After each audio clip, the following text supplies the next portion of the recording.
I'm going to start with just a very brief introduction of myself and a little bit of my educational background. So I've been working in clay for about a decade, and I have a Bachelor of Fine Arts with a concentration in studio art ceramics from the University of North Texas. I did study under Stan Irvin at St. Ed's for 2 years. Stan was a really influential mentor and continues to be, very influential. I met a lot of brilliant artists like Frank Xiaozhou himself. Welcome at the studio at St. Ed's. Made a lot of great friends and connections in Austin. But I did go to Denton and I studied studio art, and got into sculpture and new media, and I managed a gallery, and I continue to work in the arts as an art handler, and I work in construction and fabrication, and I teach at the Eastside Pot Shop. I teach intermediate hand building and wheel throwing, and I'm a staffer there. I participated in a few wood firings at the Eye of the Dog, and the 2 most recent Dirt Dauber festivals, which have been really good. And I pop up at markets. Don't do a lot of online sales. Most of my time is spent teaching and demonstrating. So, I do value teaching and experiences like this in front of people to share my work. So, thank you for being here. A little bit about the work. I do mostly work on the wheel, but more recently I've been hand building or incorporating hand building into wheel thrown altered forms. So you'll see some, simple but slightly altered wheel thrown forms with a little bit of reductive carving. This is a strictly hand built kind of slab plate sculpture. There's more non-objective sculpture, a little bit of traditional wheel throwing, and then this form is closest to what I'm going to be demonstrating tonight. However, this is a 6 and 8 sided foil edition and then reductive carved base.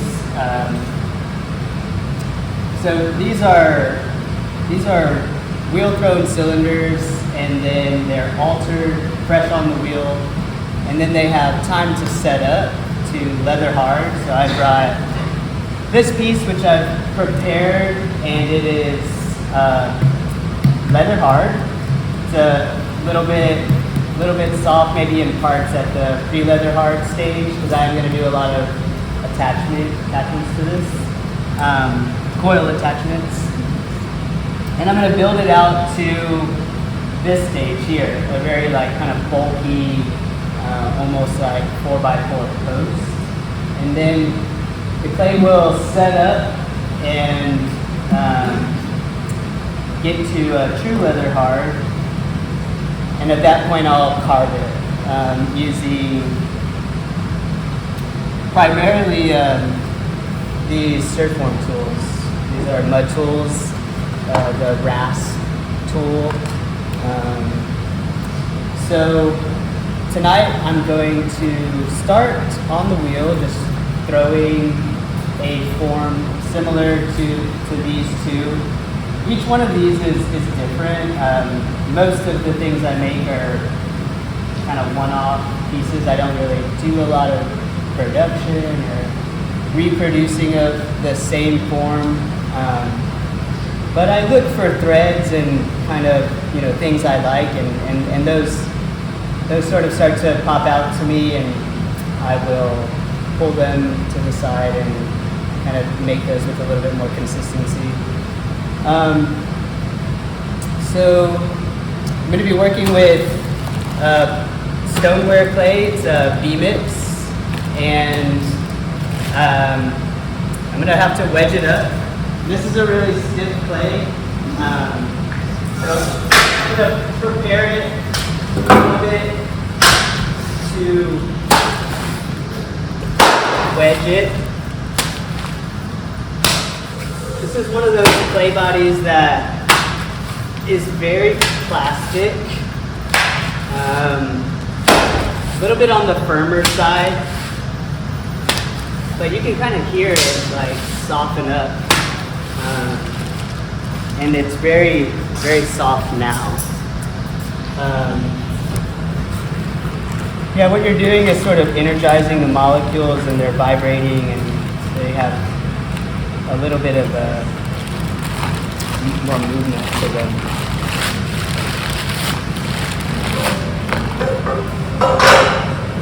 Is this the cone 5 or cone 10? This is a cone 10. All of the work is high fire. These were about 7 or 8 pounds. Don't have a scale, but it might be helpful. I just don't want to come up too short.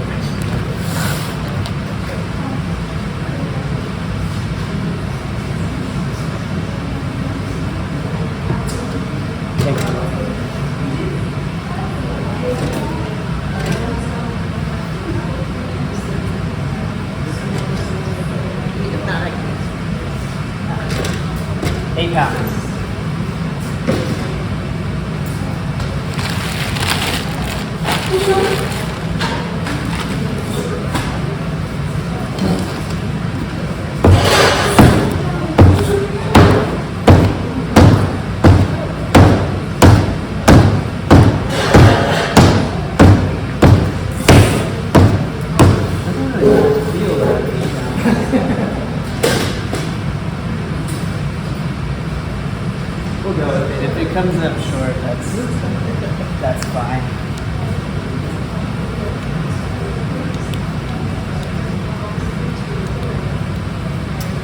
I haven't always worked with this clay body, but once I did start working with it after having had a few years experience throwing, definitely was a clay body that helped me to explore a few more complex forms, larger scale, and really did encourage a little bit more challenging forms, either just with volume or alteration. And so that was great, but it is a lot on the body. And so I did notice that at a certain point I just was like, I prefer a softer clay. Are all the pieces over here made with V-Mix, or are they variety clays? All of the white clay bodies are B-Mix. The other ones would be just an iron-rich stoneware. Okay, is it the East Side Pot Shop mix? Yeah, it's that Fig Newman.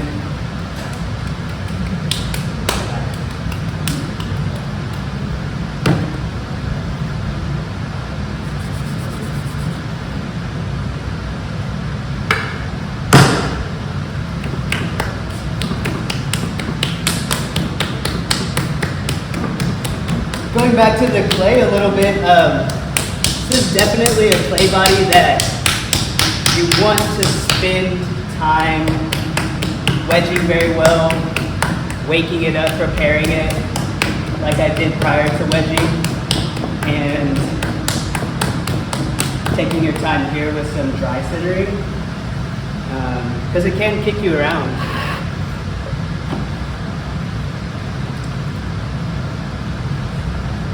When I'm throwing this much clay, I do break the centering down into sections, almost like you're throwing off of the hump.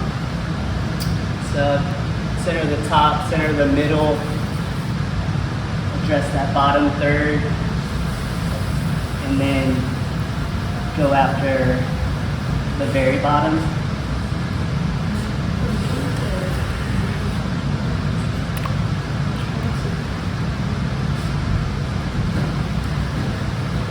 do my best to bring it all together, bring it up a bit.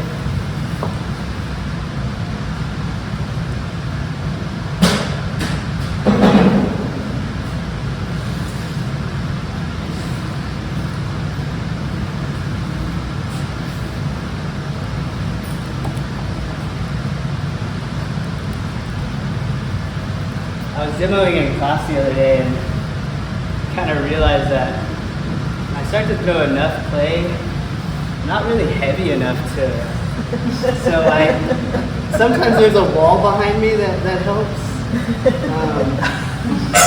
but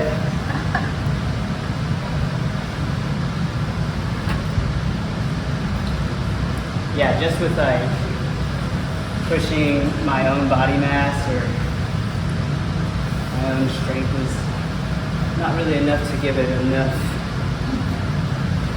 compression. But it doesn't need to be perfectly centered, so that's enough for me. Start to open it, just plunge deep, stay really centered.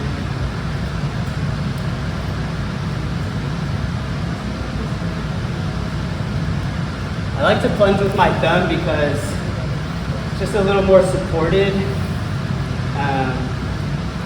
But things change when you throw a little bit more clay. So I'll finish the rest of the opening right through the center, 2 hands. Almost to the depth that I need. When I approach that floor thickness,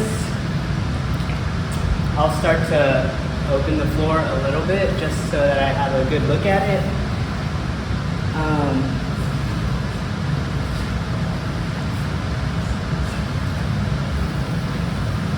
And with these, I do keep a decent amount of clay in the bottom.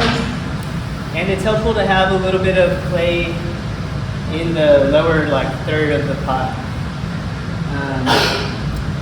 So I'm keeping that in mind, and that's something that everyone who throws on the wheel ought to, be mindful of. So what you plan on doing to the form. If it needs a lot of trimming, a deep foot or no foot necessary, then you can use that clay in the wall.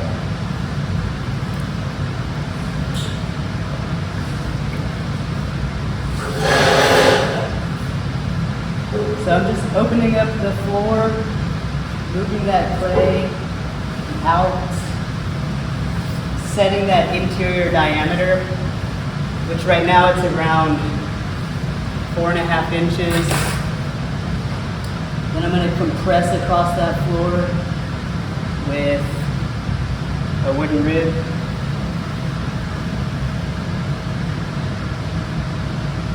Floor compression.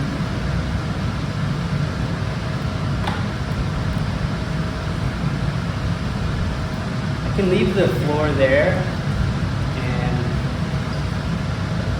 that will, in keeping a slightly thicker floor or wall in the lower section of the pot,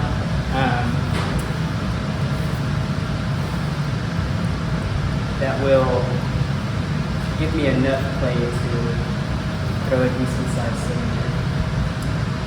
So before I get into throwing, I definitely, I talked about, centered enough. Like don't worry too much about centering, so long as you feel that you can recenter your ring. So that's what I'm doing now. I'm really getting on it. A lot of downward pressure. I'm kind of bringing the clay in.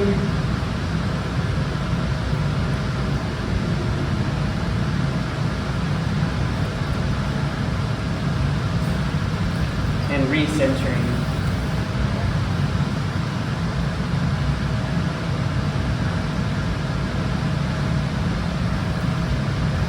Now I'm starting to set up the clay for pulling. And that's just going to be me focusing on gaining a even wall thickness, can be thick. I just want it to be evenly thick before I get into any pulling. But prior to that, prior to any pulling, I will start some dramatic collaring. I'll really get the top in, start to establish that conical form. Starting low, moving the bulk of the clay in. You don't want to move it in so far that it falls over the floor, but we're taking bulk of clay out here and bringing it in so that we can go up with it. Yeah, if I don't go after that clay now, it only becomes harder to get to later in the throwing. So I'm almost there. I'll follow up with just a little bit more kind of whole hand, kind of like a pool, kind of like a collar.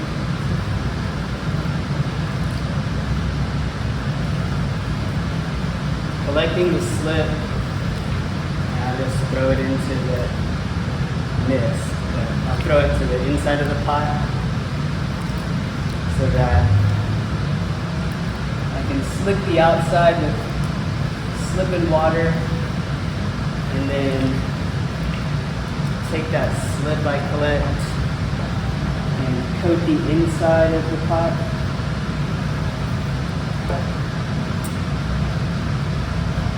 And now I'm gonna do a more traditional pool and just see where I'm at with things.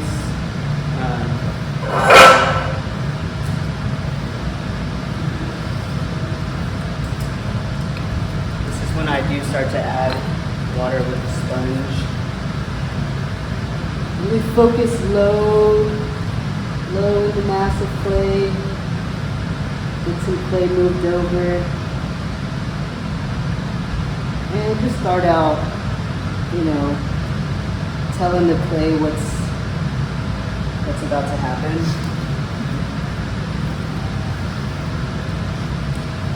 I will follow up most of my pulls with some coloring. Again, that slip gets used up and then reused.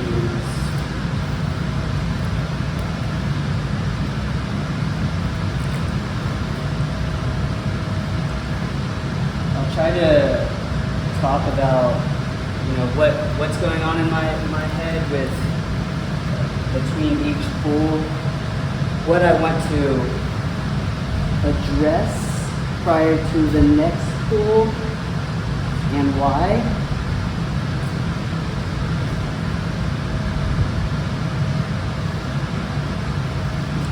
As this cylinder gets taller, I'll stop the throw, I'll stop the pool, and collar the top first to get the pot under control. Anything you do to the bottom of a taller cylinder will have a kind of an exponential result at the top of the pot. So when you're collaring the clay, it is a good idea to start up here, get that under control, then address the middle, move to the top, and then go after some of that bulk clay down low. That clay that's really hard to get to. So in my head, I'm thinking,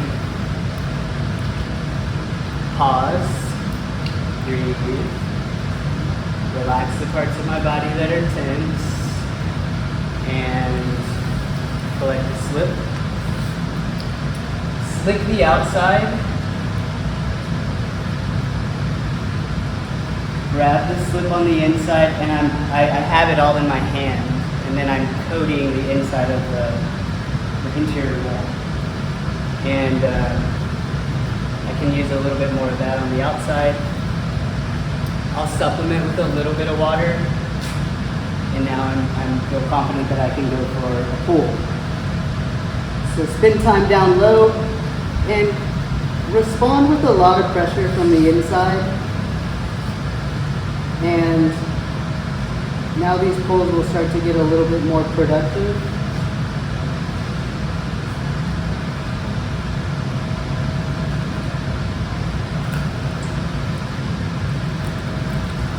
And then the process starts over. Pause. Breathe. Let the slip. Relax my body. And this is a little bit different because right now I'm only focusing on what I need to do for collaring. But I'm going to bring that in. Bring in the belly.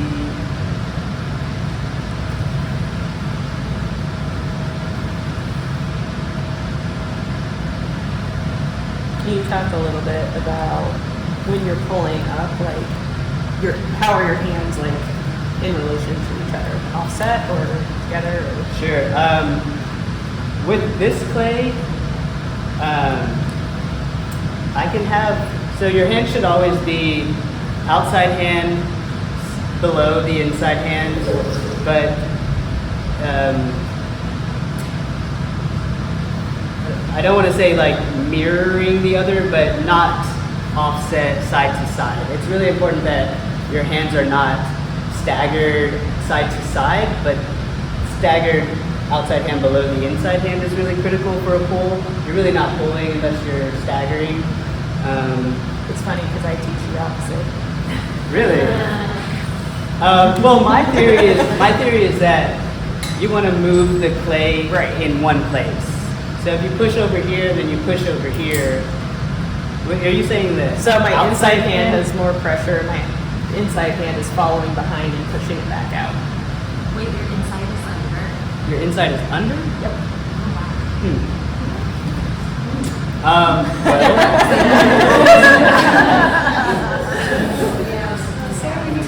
Meaning there's no one right way. There we go. I think I call it like the narrow space, and so this applies to both, like Sarah's technique and my technique. But you want to create a narrow space where the clay snakes through, and so you're pushing from the inside out and from the outside in, and then you could create a narrow space and pinch the wall thin in a single point if your hands are not staggered. And that's just going to create a thin spot in the wall where, it's going to collapse. But if you have them staggered, you're pulling that mass of clay, that ring of clay up, and everything below that is set in this thickness, depending on how dramatic your sort of undercut is. So that applies.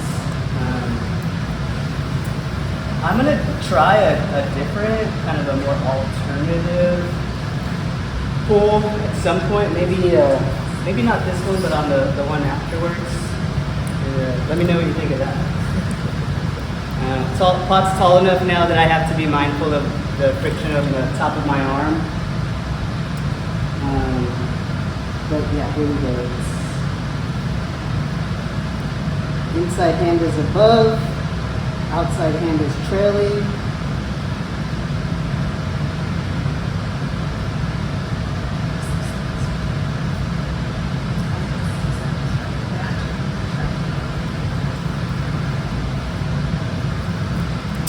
I'm going to follow up with some ribbing.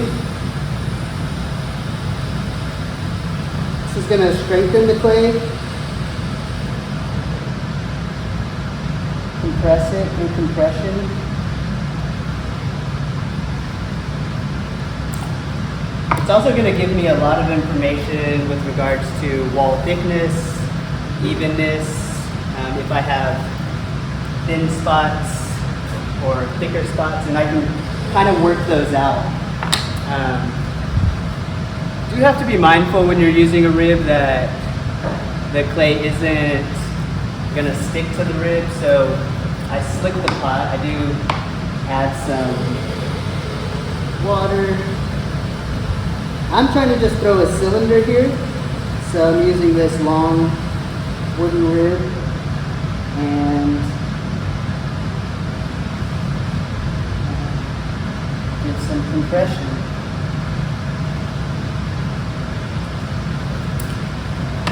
That was a bit of a, I guess like a dramatic pull. So see if this next pull, how this one feels. I can really get a sense of the clay's strength through collaring it.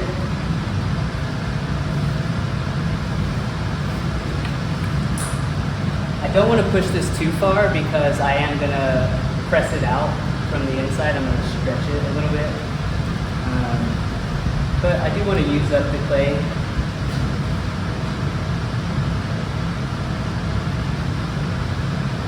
It's kind of, I don't know. It could either live like this or it could take a little bit more.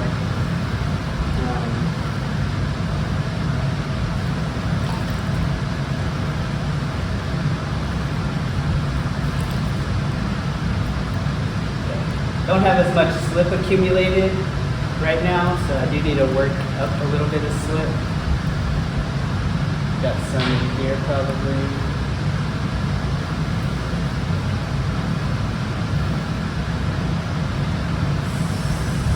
Like that. Coat the wall. This is like an underhand grip.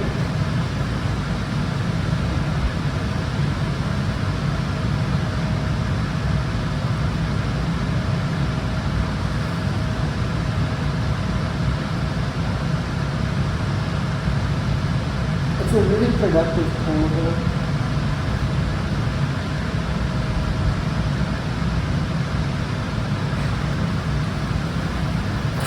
I think I'm happy with that, so I'll go back to ribbing.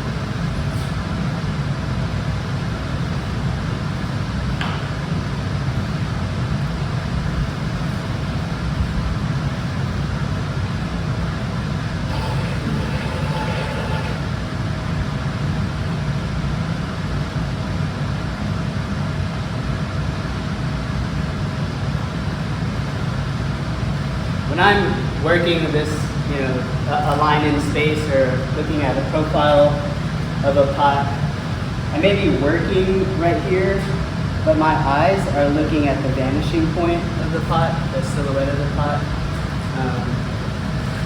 So that's a little bit why this position is the way it is. So I'm looking over there, trying to stand this cylinder up pretty straight. I want to get up here high into the neck. And I am leaving some clay up here intentionally so that I can still throw it a bit. Take a second to get some water out of the bottom. And then work the rest of this up. So now I'm going to be using rib on the inside and the outside. And I'm just going to try and pop this out to go a little bit more vertical. Getting the clay to move out here, I have found, is kind of tricky. Kind of have to down throw it.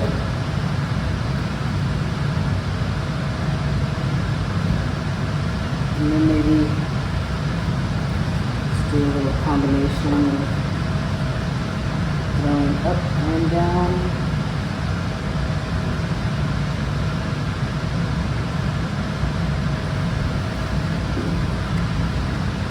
A little better. It might help if I do a bit of collaring here. I still need to be able to reach in. You may have noticed on that last little bit of ribbing, my rib was kind of sticking a bit. yeah, and you don't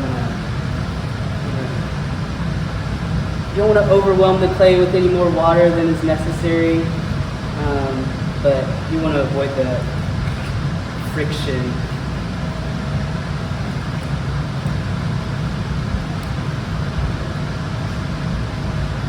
I'm gonna try this red on the inside. Straight against straight.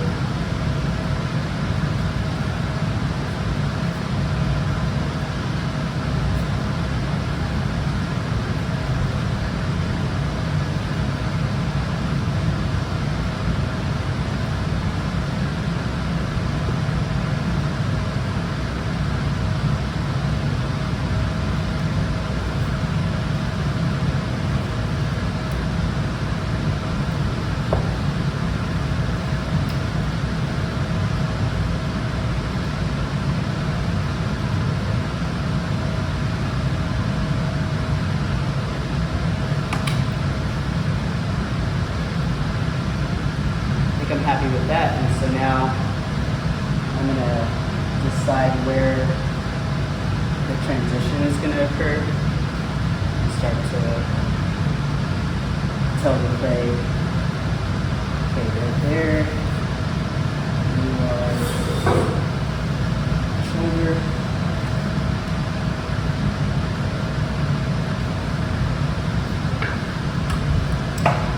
and next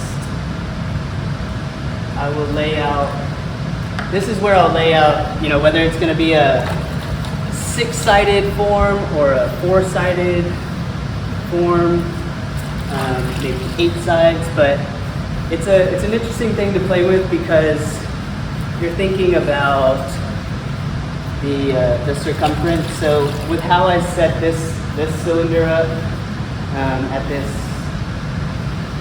diameter or radius, diameter, it's going to lend itself to a 4-sided form. So I'm only going to press out in 4 sides, and later I'll talk about how, when you decide on 4, at some point it's going to be 8 things you're dealing with, and then if it's 8, then it's 16. And that can be fun, but sometimes I'm like, wow.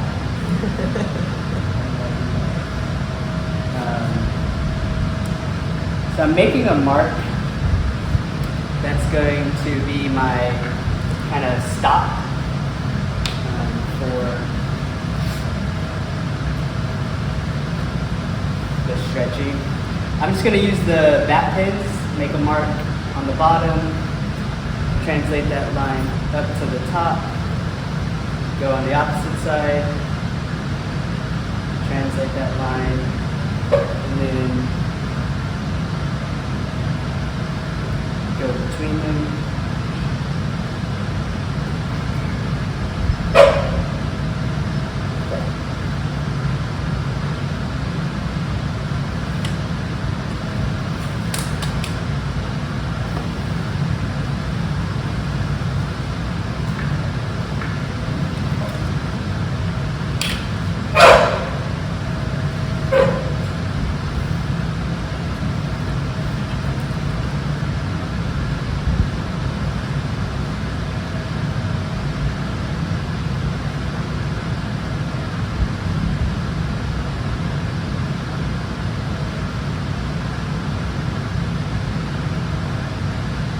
Find it helpful to work across from the area you just altered. Move with confidence if you're doing this, and just look closely at that line. Pay close attention to how the clay is stretching, how it feels as you're stretching it. I do 2 passes, one to gesture, the second one, the third pass to refine. Everything starts off with that bottom press though, and then that pressure is just carried up.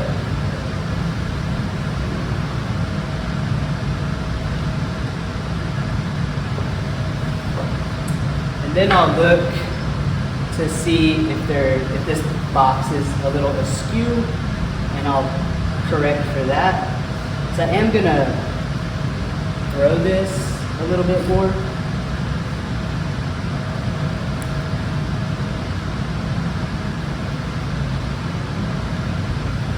That's good.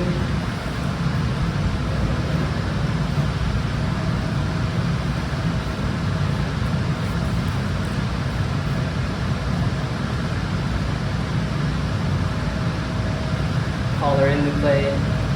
When you're collaring the clay, don't just force it over, but tell the clay where it's going, and then if it feels thick, you need to throw it up, and then take it further. You want to avoid going from a thin wall into a thicker wall section.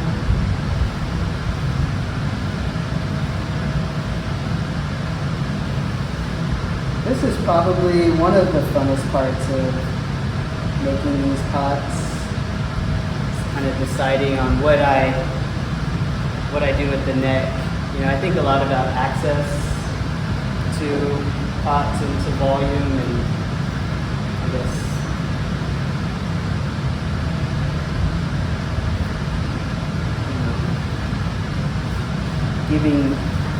giving access to this volume on the inside, or not.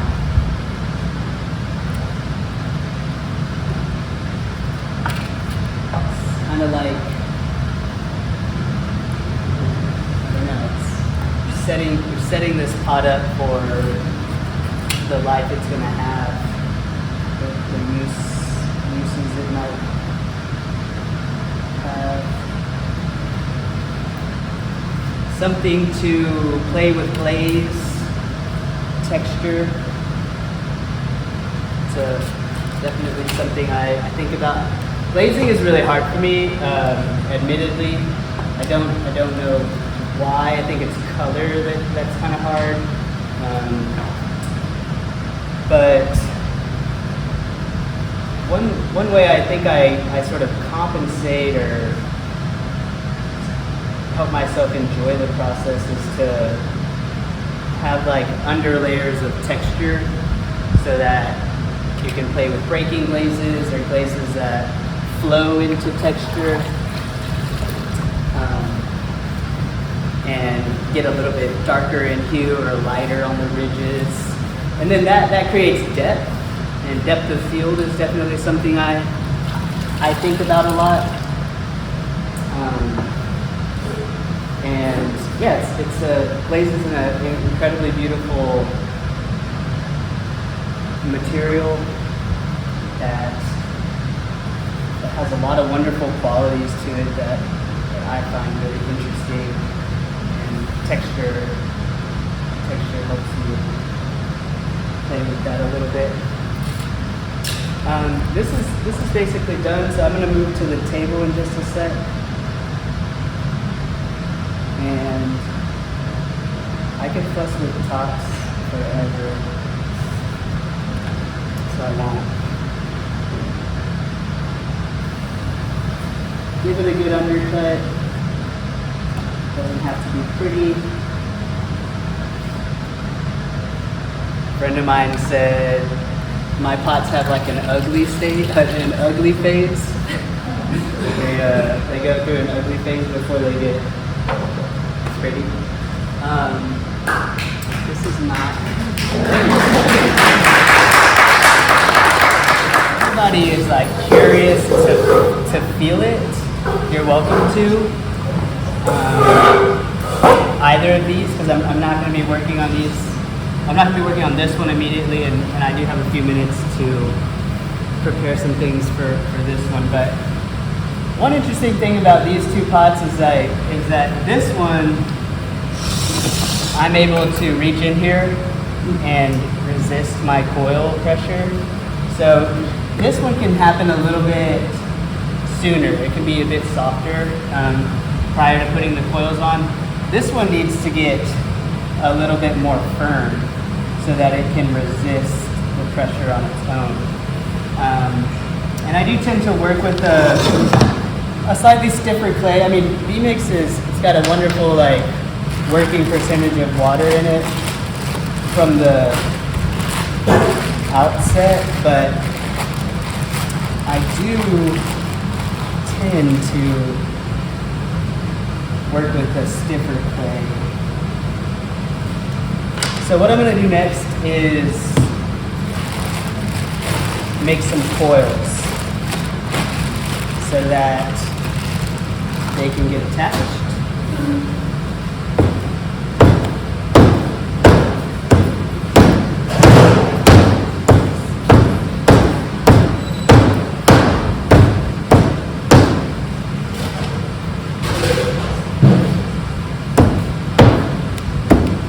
I prep these coils in a way using a technique that I have applied from coil throwing, where maybe you're making a larger pot and you want a really long clay noodle to put onto the rim and then continue to throw. You ever extrude your coils? I don't like the extruder very much. Yeah. Just like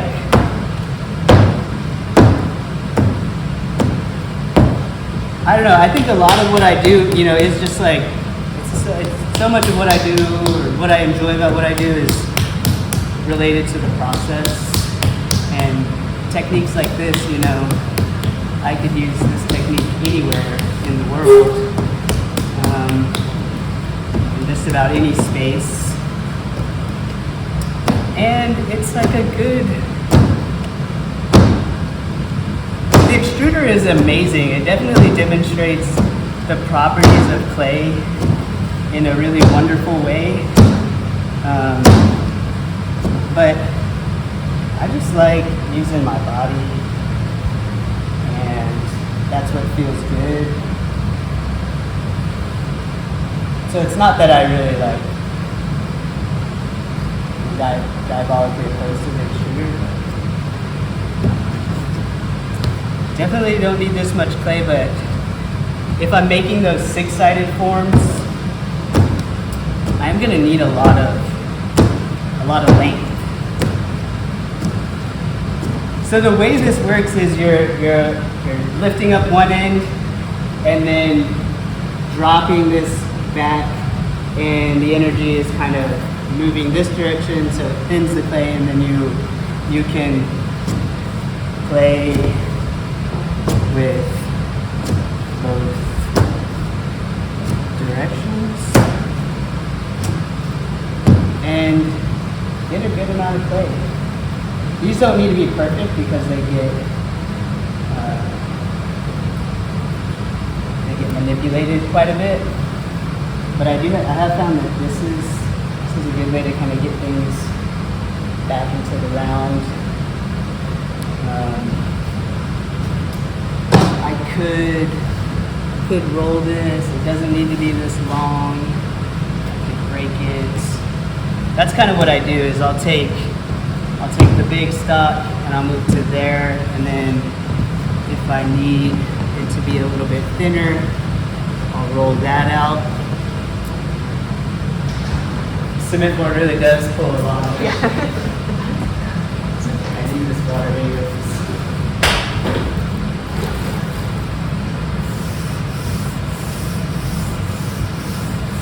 Yeah, when you're making coils, you're handling them a lot, and if you're working on a canvas is pulling moisture pretty quickly, and this cement board is definitely pulling a lot of moisture. So I don't want them to get too dry. Just makes things a little bit more difficult, especially I wouldn't want these to get too dry, especially on this piece that I can't resist the clay from the inside. Because if it's stiff, it's going to need some kind of pressure from both sides. So thinking about that.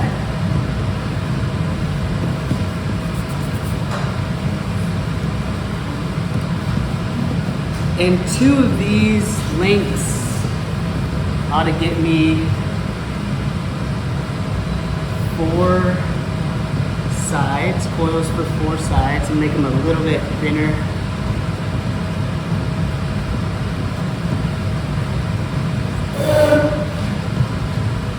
They can't be too thin though, because I'm gonna take clay to one side and clay to the other side off of each coil.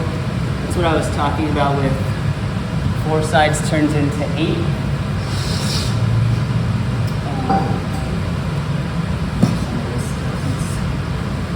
Already $1 over there. There. This one.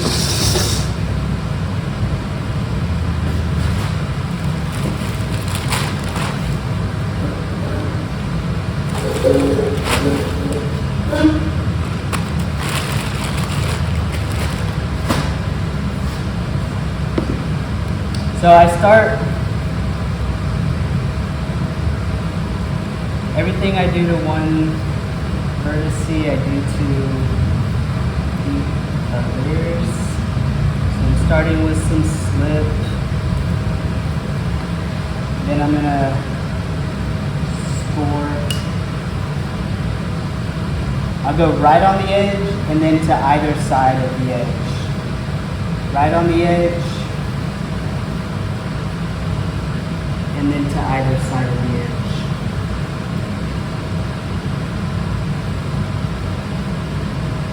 Right on the vertice and then to either side of the vertice.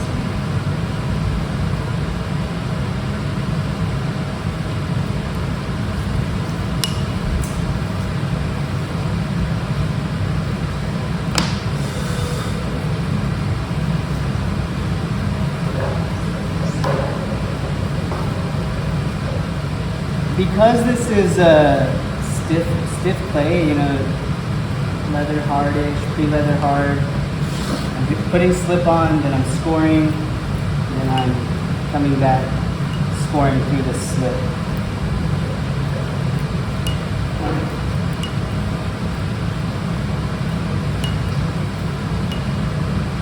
If I'm feeling nervous about the clay bodies, like kind of being at the right stage for coming together, I will just do the same thing to these coils and score, score, score.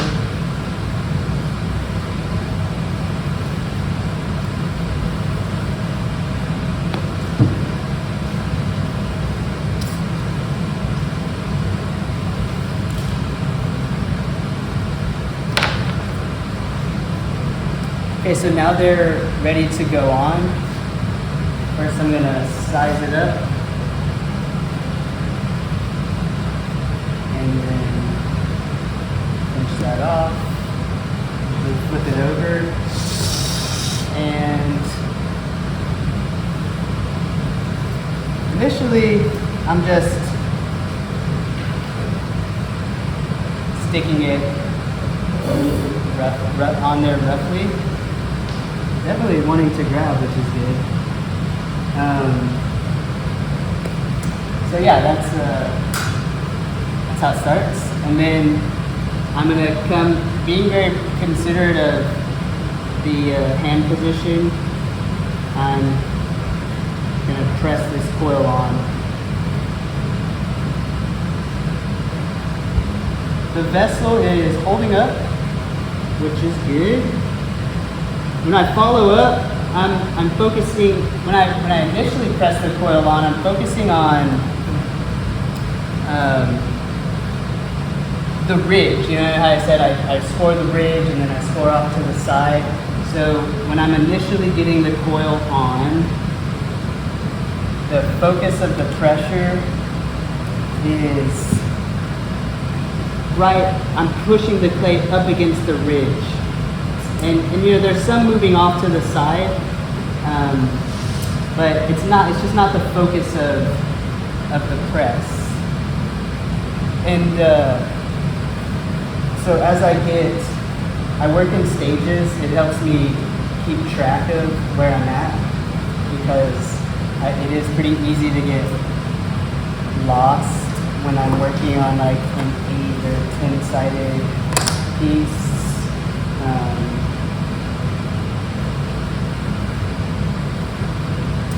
So yeah, I have a process in mind, a step that needs to happen, and I just focus on all the places where that first step needs to occur.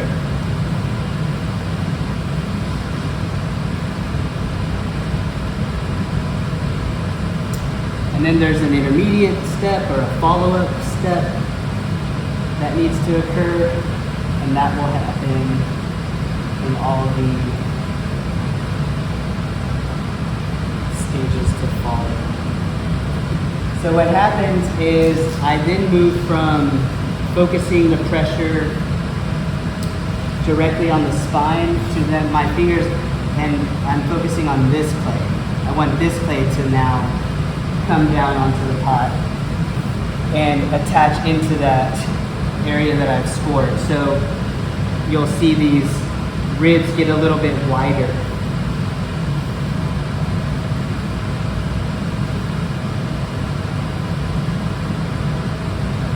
Yeah, I call them ribs.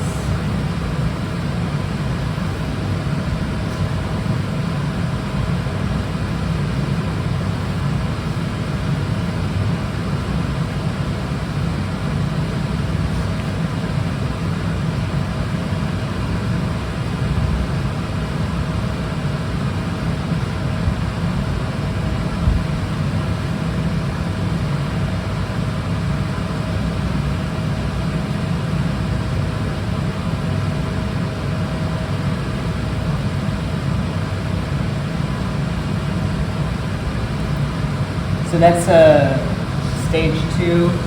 Next, I follow up with more slip off to the sides of each of these ribs.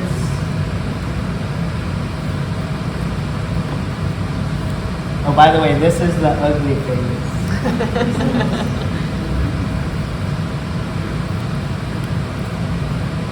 Something kind of freeing about that, though. I think I did have someone advised me once to make uglier work, which I thought was an interesting critique, but I did reflect on it, and I think the point that they were trying to make is that you want to free yourself up to make things where your only focus is not on like beauty necessarily, but maybe a feeling that's not so beautiful. And in this process, like making the end goal, I do want to arrive at something that's pleasing.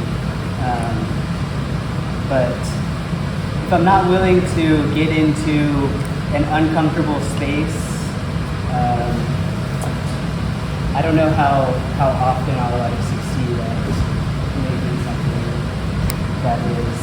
that feels like it has like a strong sense of beauty to it. So now these go even wider. It's a little soft in the middle.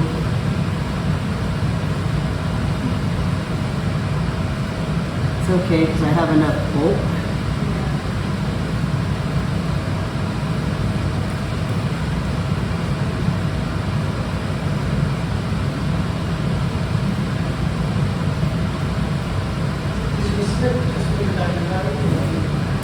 It's clay. It's V-mix and vinegar and water. Okay, so now I'm going to start to press. I'm going to blend across. And I'll do this for both edges.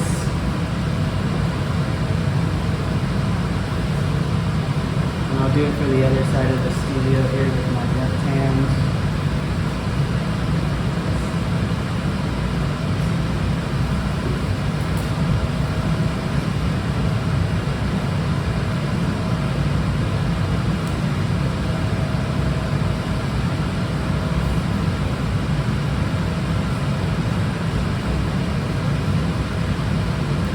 If you've ever built a wall and put on drywall and then put on some like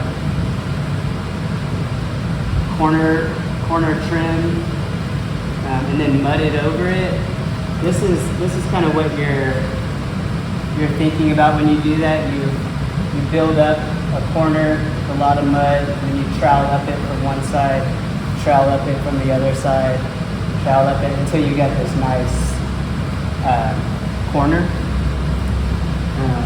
So the bulk of this clay is really helpful here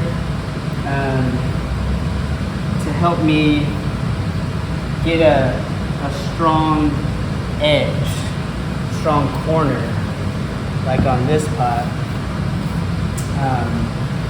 that I can then refine through carving it back. So yeah, I'm taking clay over into the low part of the beginning of the wall and making sure that this mass of clay is well attached to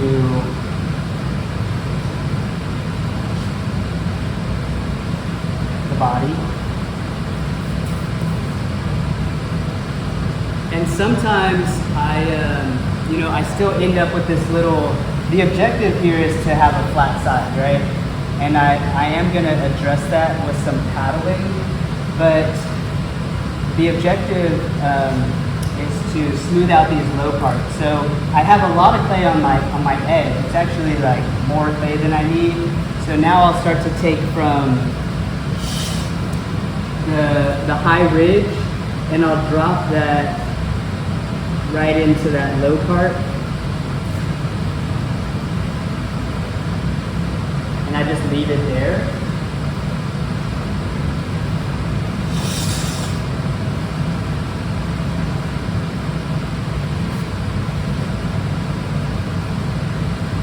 And that takes down the high ridge a little bit, something a little bit closer to what I'm gonna want to end up with.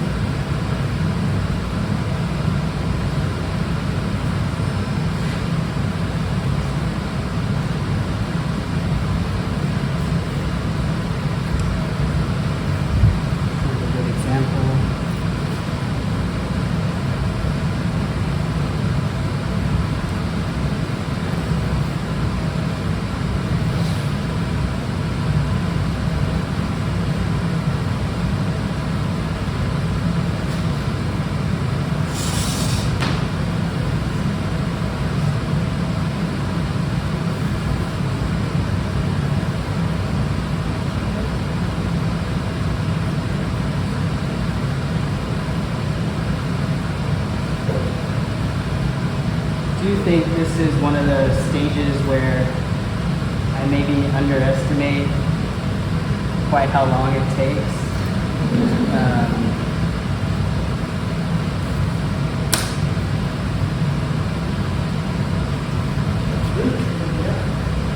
Oh good, I'm happy to hear that.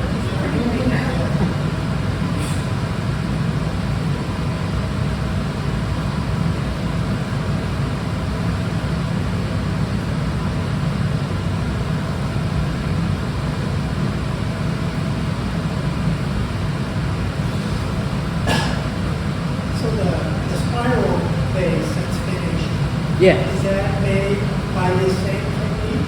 Same. Yeah. Oh, Yeah, the bolt goes on. I do want to get to trimming this one. So I trim these back on the wheel, and I think that is where a little bit of the refining kind of comes into play there. But let me step back and look at this. I think one thing that is important, I can get, sometimes these pots have little surface cracks. They don't go through the wall of the pot. But there's like a little bit of delamination that happens when I'm just smearing clay across. And so what I have found is really helpful is to score across all of this, the middle of that body, so that I have some tooth.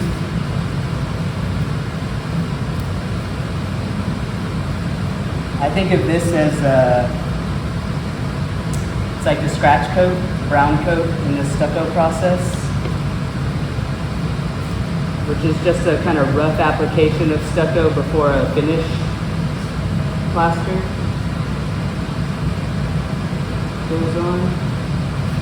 But now I can really blend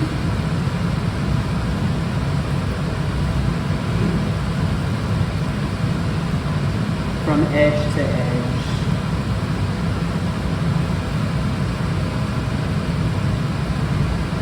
There's a nice kind of sweet spot in terms of tack that the clay will have, where when I'm dragging my thumb across the flat surface here, everything that my thumb touches kind of drags. And that's a really nice sensation. And just push and pull the clay around.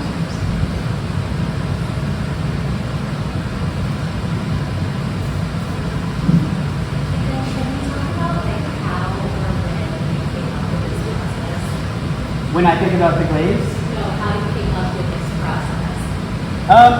It's an adaptation of like taking a square or a round pot and squaring it, making a square bowl or a square cup. But then you expand on that by adding bulk to the exterior and then reducing it through carving. So it's just an adaptation of a wheel thrown altered form.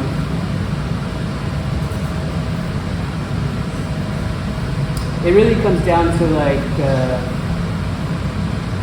the wheel thrown pot. You know, you can. I do want to. I do use elements of this process in other pots. Sometimes they're getting coils added to them. Other times I'm just using the carving process or the paddling process. These, however, kind of get it all. So I'm almost to where this pot is, which is at a point where it's ready to be carved and then trimmed. I need to do just a little bit more.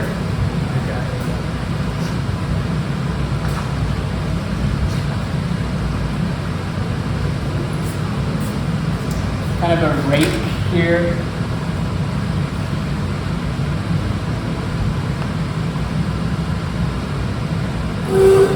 Vertical, side to side. This is that plaster artisan sort of process. Working with a trowel to move material around or build up a corner. You can, put in clay in low spots and blend that up. But this is all thick enough that everything is going to get reduced down through carving, which which I will show in just a second. But get this a little bit more refined here. Do you always put an even number of rails, or do you ever do like off? Can you for symmetry, or is it actually? It's hard for me to break symmetry. Yeah. This is 3 and 5. Yeah. That's a 3-sided bowl. But yeah, you know, I do think like within your own work, if you want to like play with asymmetry, that's powerful. You know, there's a lot that the viewer enjoys about asymmetry. You know, I could apply that to the maybe make like in a more uncomfortable way. So the last thing for this is to paddle.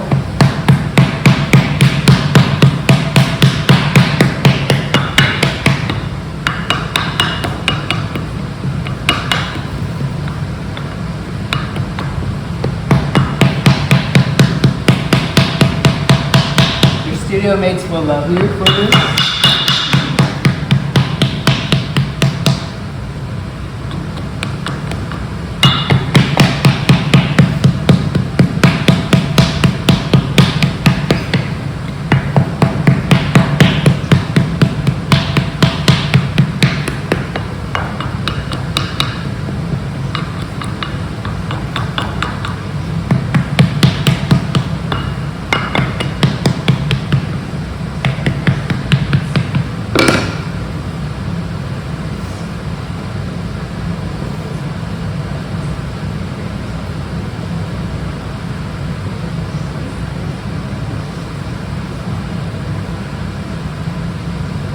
Okay.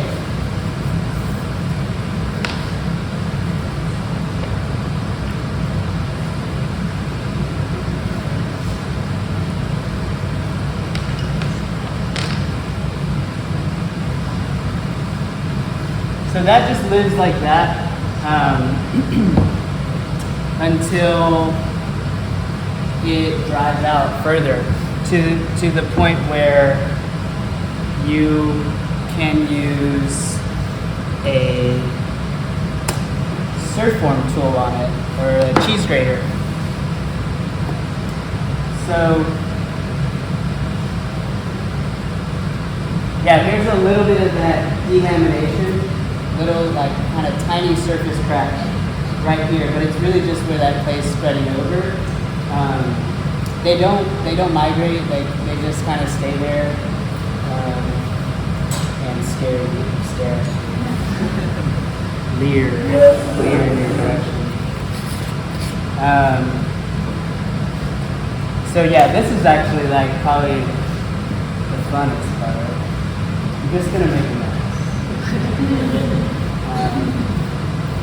So a cheese grater works in one direction,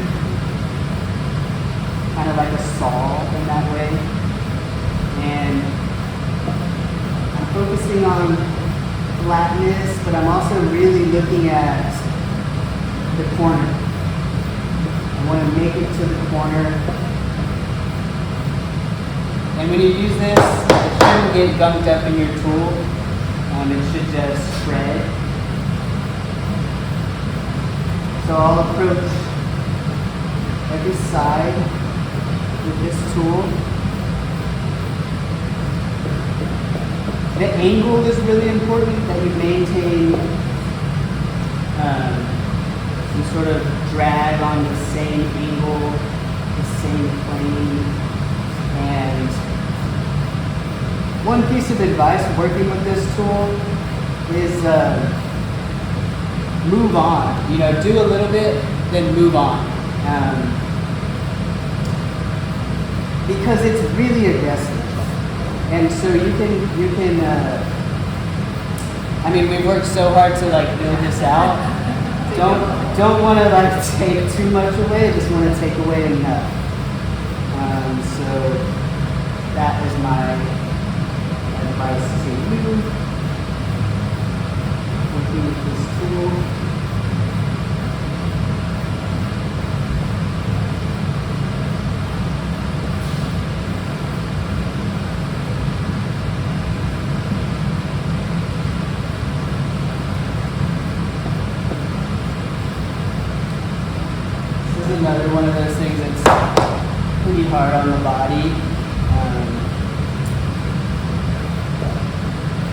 gotta take care of yourself, yes.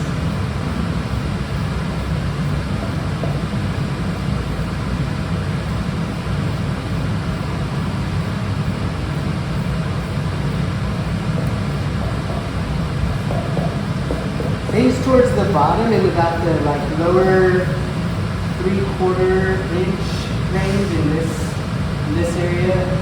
That is gonna, you can see on this pot that this is Frank's pot. He owns this, so can't be too rough with that, like that's mine. But it gets trimmed down, so you can see that it drops a little bit. So I don't have to fuss too much down here, and same for up here. I'm gonna also trim that down. So I just kind of want to focus on the middle of this pot, the middle volume.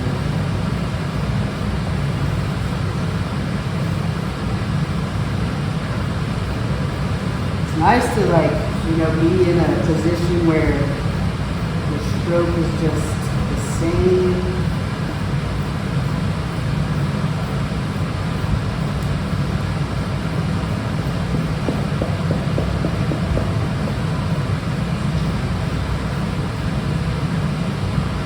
That'll help with uniformity and also body comfort.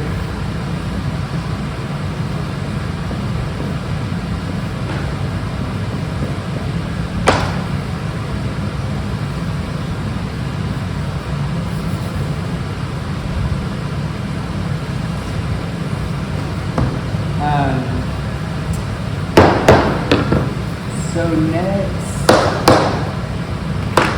I'll move to the rasp, but just in the hand, and I'm going to pull across. I can see for flatness a little bit better here, across that pot. It's going to also tighten up my corners.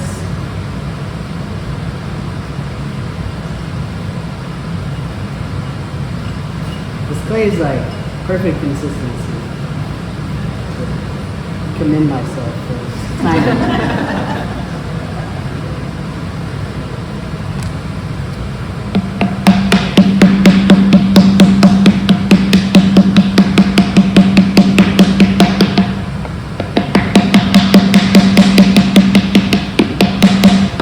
Pretty stiff on that side.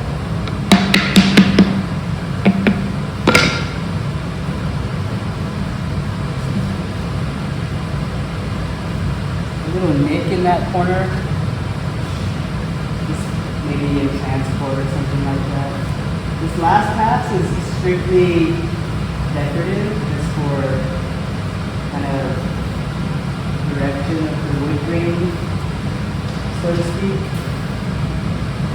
You can be pretty creative with this. This tool gets used a lot in the studio that I work in, the East Side Pot Shop. And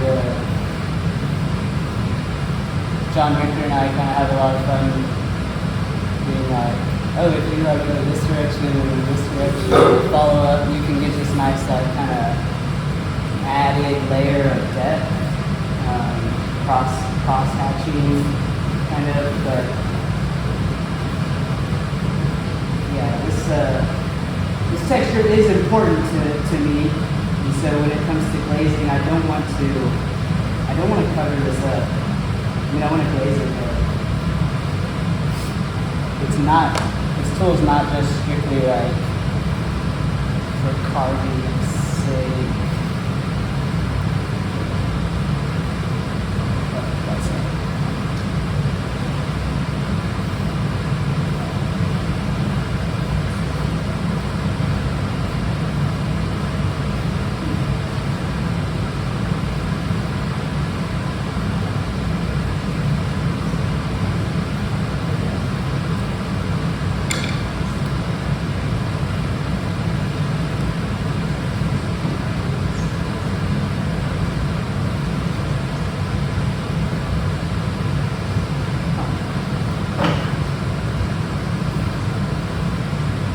I've got more bulk on this one corner. So I can actually knock it down. This is very much like drywall. Knock it down, and then you can see I can bring back that edge. So did you work in construction before you worked in clay? Not before, but sort of like all the while, and continue to be builder. I think I'll always be builder. Really, it's just like material knowledge, and you know, wood is a really unforgiving material. I haven't worked much with metal, but metal is amazing in that it's so structurally sound, but it can be a little bit more forgiving. Like you can cut it, weld it back together. You make a wrong cut in wood.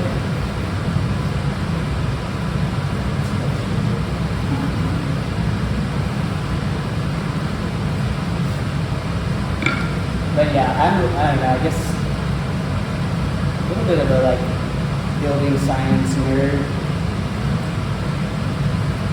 Like stucco and plaster, those are really interesting materials. I mean, plaster is limestone, and limestone's a material that we use, calcium, in ceramics a lot, and in glazes in particular.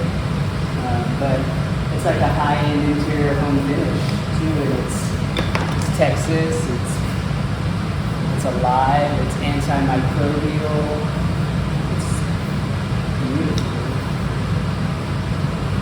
Okay, so I'll take that to the wheel to trim it.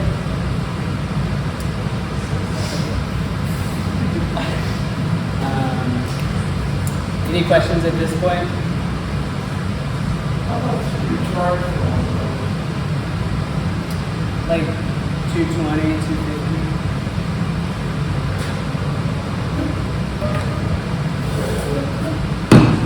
I did bring some like just bowls. I do like to just alter some bowls into some triangle bowls. I really like what it does to the rim. And again, like this is all about timing with drying. It's a wonderful thing about clay is its versatility. And I think that's what, as like, you know, contemporary artists, that, you know, one way to really push the boundaries is to really think about what's possible with the material, you know, how you work with the material, because it is a very, very, I guess, versatile medium. Strong,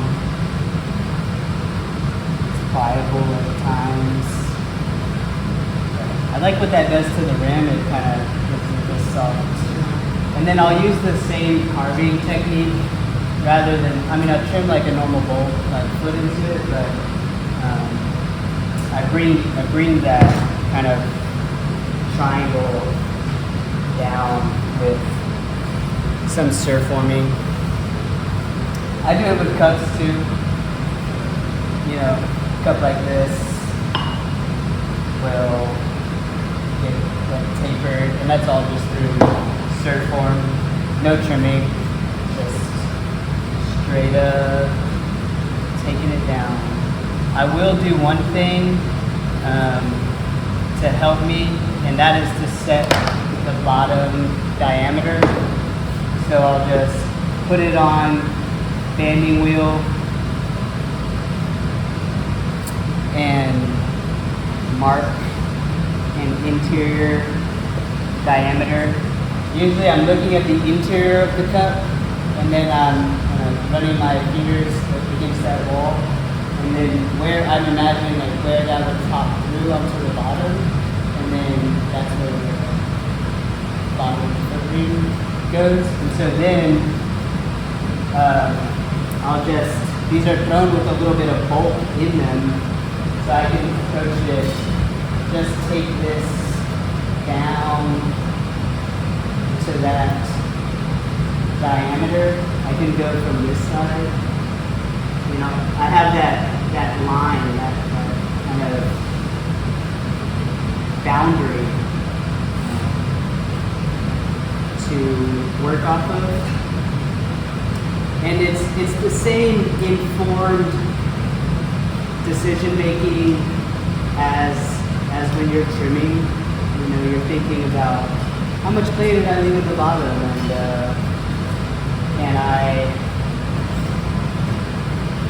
can I take that much out of the lower part of the wall? Can I trim a 1/4 inch tall foot ring? Design considerations that are made on the wheel, and then in the trimming, they are enacted.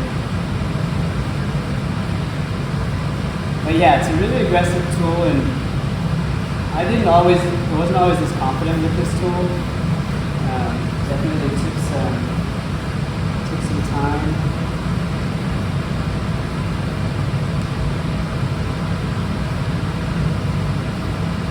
Pretty easy to trim through a pothole. What's the case?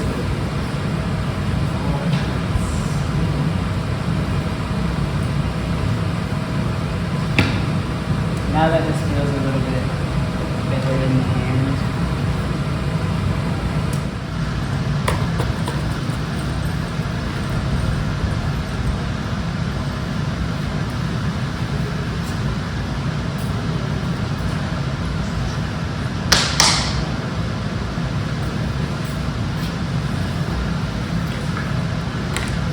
This trimming tool, kind of the only one I use at this point.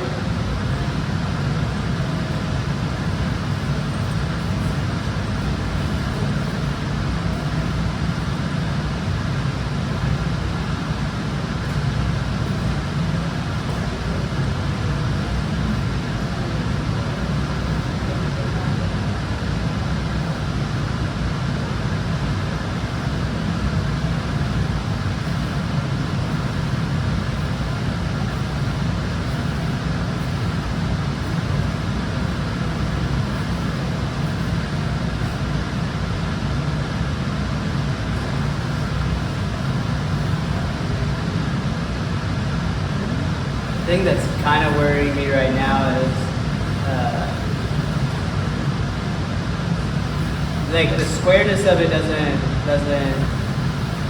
worry me. Really, it's got like an unevenness to it, which somehow maybe in like pressing the coil in, I might have like pushed on one section of the wall. So it does have, or it could just be that this coil kind of coming a little bit down the bottom, but I don't know, I've learned to work through a lot of things, see how we do.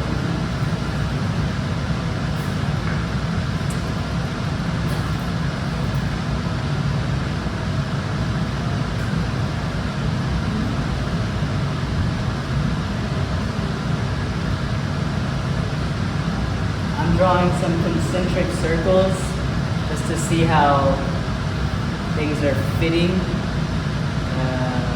Well, see how centered we are, really.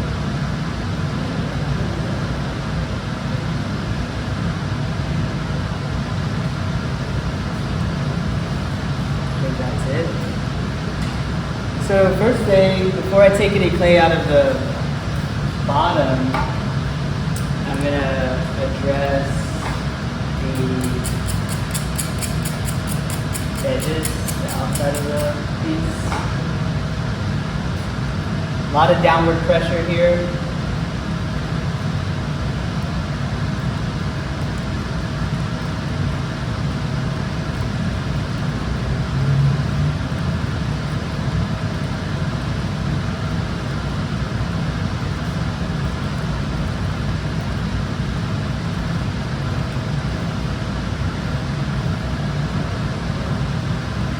Start to smooth out, get a little bit easier. really want to stay committed to this one placement. Trim that down.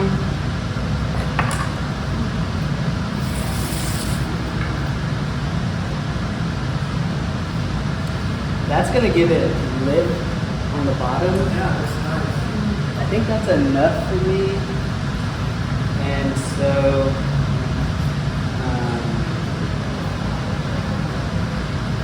I'll go back to the bottom.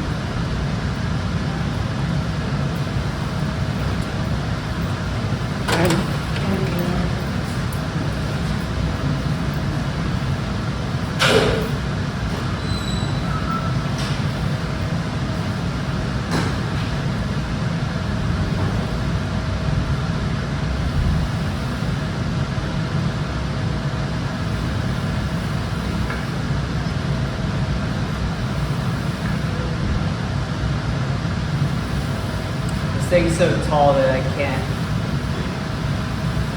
tap center it very well.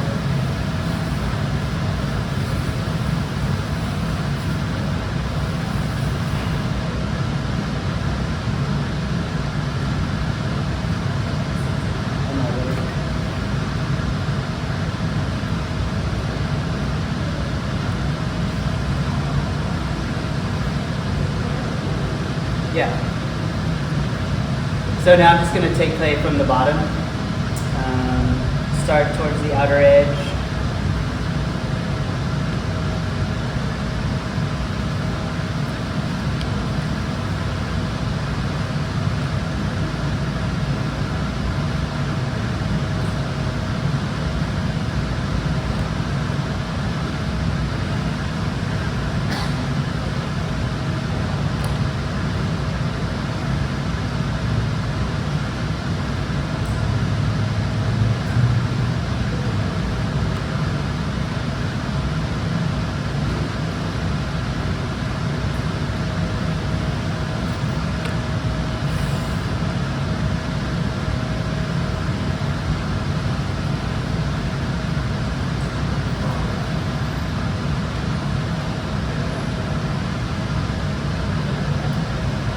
Have to try your throwing tip.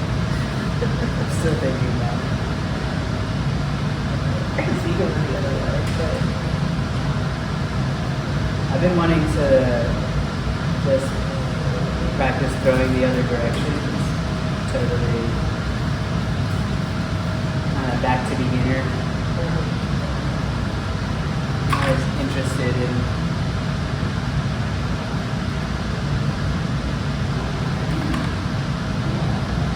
center left-handed for the life of me. Oh, so you like switch wheel direction? No, but if I'm helping a student and they're throwing Oh, I left-handed, see, it's like, I see, yeah. nope, you gotta switch it. I can't do it. Yeah, I try spiral webbing the other direction, and then I'm like, yeah, this is hard. This is really hard.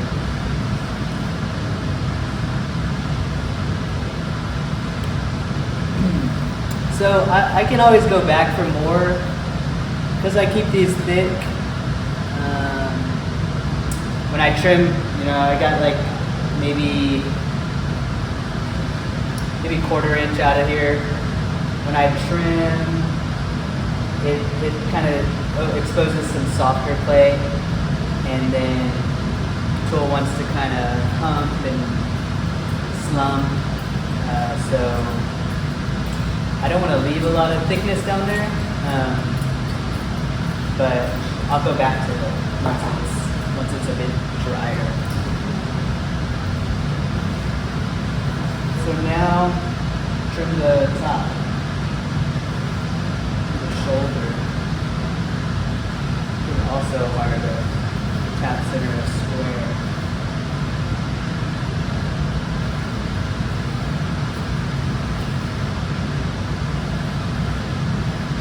Good. Challenging thing here is like I don't have a bottom to press against.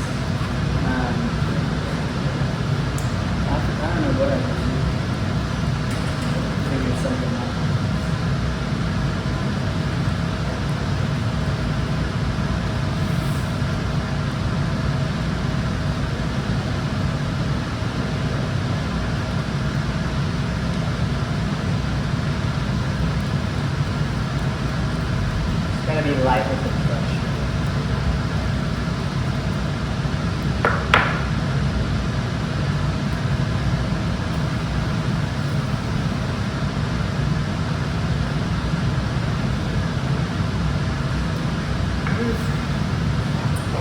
yeah. We don't,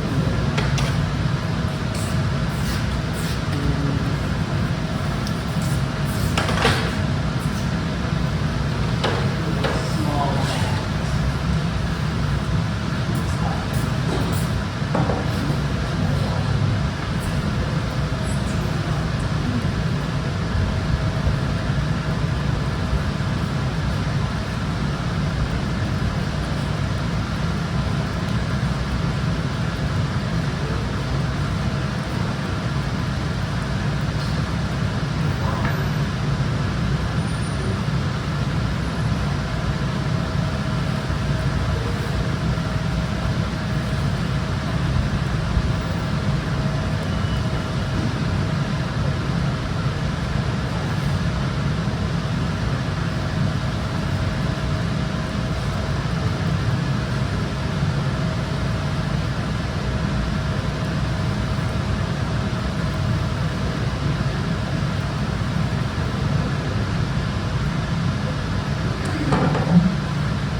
I have experimented with getting to this point and then brushing on colored slip, and then kind of how you saw I was standing over it and just doing a little bit of work with the Surform tool.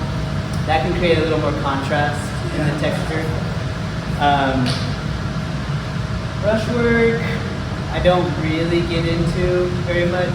I appreciate it, you know, and maybe at some point down the line, like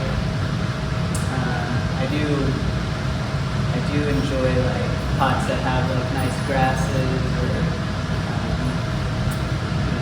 birds or other animals that are ornamented like that. But those ideas kind of just stay in my sketchbook and don't really land on pots. Yeah. But some slip. Yeah. Some slip.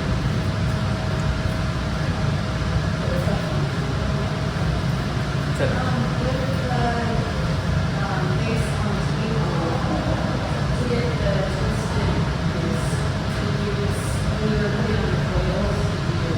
yeah, that's a good question. So when I laid out the four corners, I used the bat to get two sides and then divided that, and I translated that directly up. So I do the same thing, it's just 8 sides directly translated. But then when I go for the pool, I start here and then I move to here, and then that's how the spiral is created. That's a good point. Thank you for that question. Yeah, we have 10 minutes, so if anybody does have questions or wants to just come over and look at the work and talk about the work before we start cleaning up, you're welcome to. What's the minimum size of the arm? For the arm length?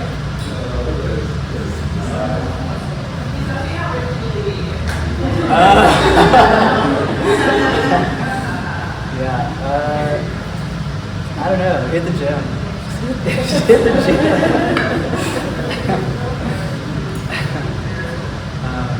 Well, thank you all very much. This was a lot of fun. Yeah, thank you.